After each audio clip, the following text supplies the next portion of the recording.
welcome back to UML Operator. In this episode, we're going to try to do a short video on creating use case or use cases in PlantUML. This video is going to precede part 4, which is a deeper dive into use cases, much longer videos. So let's get started. All right, I'm going to assume you've watched the previous videos. You know how to set up your development or modeling environment. If you haven't, go ahead and watch that video first to help you get started and set up PlantUML as an extension within your integrated development environment. And we're using Visual Studio Code. And we have a blank file with a PUML extension to ensure that we can code in PlantUML. All right, we always start our diagram with start UML, and IntelliSense will take over and add the @ sign there. And we're just going to call this first use case. You really don't, it's optional to put anything, but that just helps us remove the squiggly lines underneath start UML. So we're going to add end UML, and it adds the @ sign. Now everything between start and end is your modeling, your code environment. And PlantUML is a text-based modeling platform. And yeah, we need to do that right in between this. And you've learned in previous episodes, you can certainly come in and add another diagram within the same file if you want to. But we don't need to do that. That's not what part of this is. But if you do, you see the squiggly lines, make sure you're giving it a name, whatever, another diagram, whatever unique name that you want to put in here. So make sure you're doing that. I'm going to go ahead and remove that. And we're just going to be focused on one simple use case diagram. Now, it's always a good idea to title your diagram. So we start with the keyword title, and then we're just going to title this my first use case. I don't know, I'll go all the way out, diagram, right? And then we're going to hit space and enter. And let's go ahead and render this. It's another good idea, since we have GraphViz installed, to do unit testing on your code as you're going forward. So have this out here so as you're putting things in, you can spot errors quickly as they occur. So like if you mistype a keyword or you've got a code problem, you're going to get this red dot over where we're previewing the diagram, and it's going to have some intelligence in there. Hopefully you can read and understand on how to fix or debug your code. As I've discussed in previous episodes, it's always a good idea to put comments, blocks of comments to explain your code. And in this case, I already pre-filled out this block of comments here. We start with a / apostrophe, and then we close with an apostrophe and / And then in between, we would put our block of comments. All right, so in this case, I have author, UMLO, version, and then just describe the model. All right, let's skip a line, keep it clean. We're going to comment here just with apostrophe. It's a single comment line. And yeah, we're going to define actor or actors. And we're only going to have one actor in here, and you start an actor. There's different ways. I'll talk more about that in the longer video, part 4. But we start with just the keyword actor. And you can see IntelliSense is guiding us here. Lowercase actor, not the uppercase one. And because PlantUML doesn't know what we're doing right now, you see a red marker over in the preview window. And that's because PlantUML doesn't know what we're doing yet. So we're going to hit space. And then we're going to call this actor customer. And then we're going to provide an alias as user, right? And then we're going to hit space and enter. Now notice what rendered here in our diagram. We have a stick figure for the actor called customer its alias is user. That's not going to show up. That's going to be used later for connections. And then we have a lifeline, as you would see in a sequence diagram. That's because PlantUML doesn't know what type of diagram yet that we're creating. Let's go ahead and add another comment line. And we're going to say here, use case, or defining use case. Down here, we're going to use the keyword use case. And then the use case is going to be search as, and then we're going to use an alias UC1 and then hit space and enter. Now you know PlantUML knows that, oh, use case diagram, and it starts to set the actor correctly as we're going forward. Now, right now, we're not getting any errors. Everything seems to be rendering properly, but one of the things that I like to do when I'm following a keyword, such as use case, I'm going to double click on search, and then I'm going to add quotes. I want to include the name in quotes. I could do that on customer just to be consistent, and I'm not getting any errors. It just helps you do things like add spaces, define what the name is, ensure that PlantUML knows this is the name following the element type.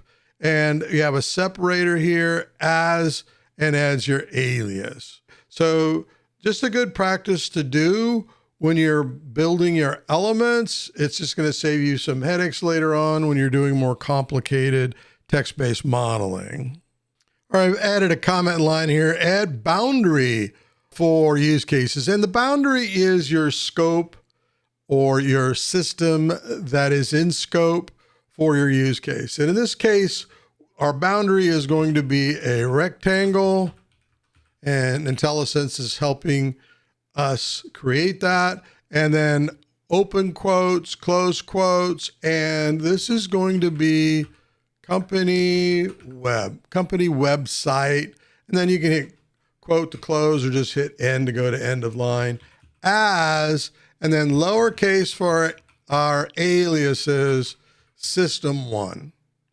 And then what we're going to do is create some use cases inside this boundary. So we use opening and closing curly brackets.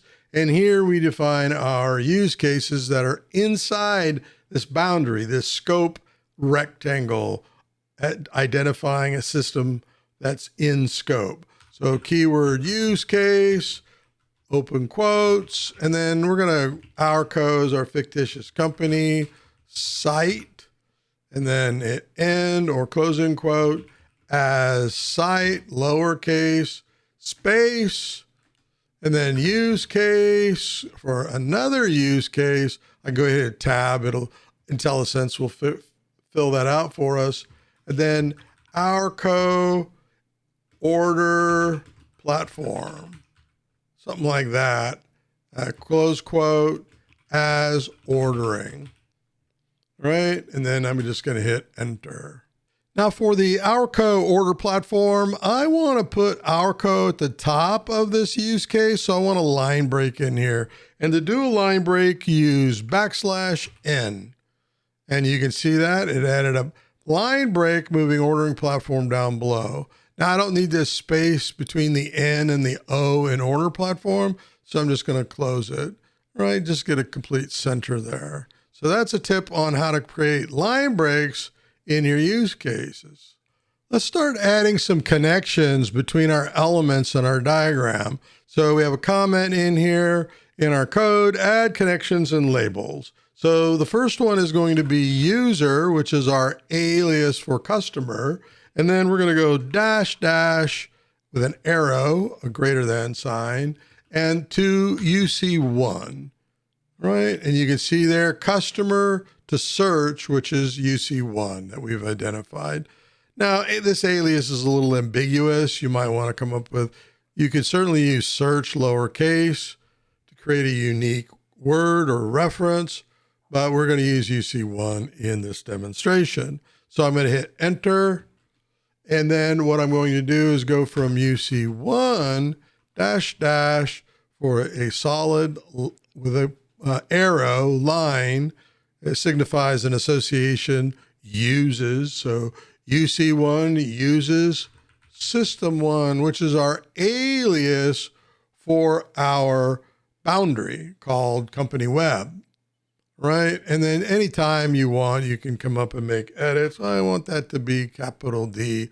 And look at that. It's your text-based modeling very quickly in real time. Just make sure you've got QuickViz installed and you're rendering the diagram as you're coding. It's good unit test practices, right?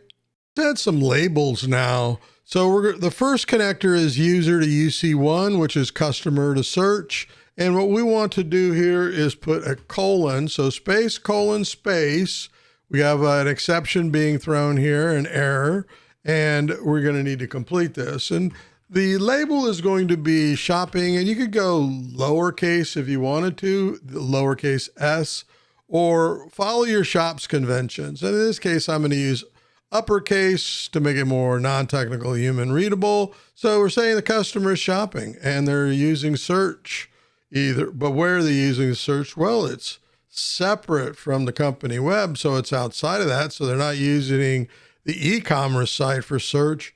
They're using Google or some other search engine to find products and services, which happens to lead them to our company web. So let's go ahead and say that from UC1 to system1, the boundary. So space, colon, space, finds our code because of our good SEO practices and the search engine's great algorithm. Now let's add some more connections here. User, we want to have the user connect to site. And then what we're going to do is colon connects to explain that. And look at that, customer to site. What's going on there? I misspelt the alias for this use case. Sprite? Seriously? It's site. Don't know how that happened. Look at that. Automatically corrects. Now user is properly connecting to the site use case for this. All right, well, let's add one more. Site. This time, dash, dash, greater than, uses ordering. We type that right. Ordering, right now it's showing up. There we go. Our co-ordering platform. And because of the ID, if I select ordering, it helps me find it in my code. Oh yeah, everything is spelled right. And let's put in a label. And I'm going to go colon, space, colon, starts, let's just say starts, and then I want a line break, so that is going to be \n shopping cart, something like that. And let's see how that rendered. That looks pretty good. That label is fine for this association between our co-site and our co-order platform. Let's next add some notes to help explain our diagram. And so we want to add a note inside this boundary, and we want to add it to the our co-order platform or for ordering. So we need to be inside these brackets to add a note inside this rectangle. And we're going to start with note, and then we want it on the right of ordering the alias. I'm going to hit space, create a line there that I can type my note, and note, space, and we have a note starting to form here. It's blank right now, but we can do this. We're just going to say e-commerce platform, e-commerce applications. I like that better, right? And then you can put punctuation in here if you want. That's what we're going to do so far. So let's get this a little smaller so we can see. Now we're inside the rectangle boundary. Let's say that you want to put a note on a link, a label, right? So on a connector. So what you want to do is you want to go to the connector that you want to put a note on and underneath it. Right? So we're going to put a connector for site to ordering in here. And what we're going to do is note on link, space, just to get out of IntelliSense, We're going to create a place to do our note and note. Space. There we go. Now we have a note starting to form under this label. And so we can start to type in use order API or microservice, what have you. Good enough for this demonstration. And now we have a note under the label. We could certainly go top of or top. Let's just do that. Top on. You can see the label, the note is above the label, but I'm going to keep it below. It's just formatting how it's laying out for you, and then it works best for your readers. All right, there you go. We're going to wrap up now. This is my first use case model. Just one closing thing that I like to do, and I'm going to do it here at the top. I'm going to go note and then open closing parentheses, author. We learn how to create a line break. So let me go UML and then create a line break and then version : 0.0.01. We got an error sign over there. We're going to create an alias to close this note and then I'm just going to say note 1, just something like that. And you can add a floating note to your diagram. Always like to do this as a practice so that when these diagrams are floating around and they're static coming out of PlantUML into reports and documentations is, well, what diagram is this? When was it created? Other information you might want to put within your diagram to help explain what version and who the author was of that diagram. So I wanted to publish this episode prior to a much larger episode we're going to do, which is part 4 of use case modeling, where we're going to do a little bit more complicated model, and we're going to start mixing elements within the model, such as class elements with use case elements. So more complicated subject, it's a little bit longer in time. So that's why I wanted to get this particular episode out on a very simple use case model to help support you that are getting started in PlantUML. So until that next episode, happy modeling.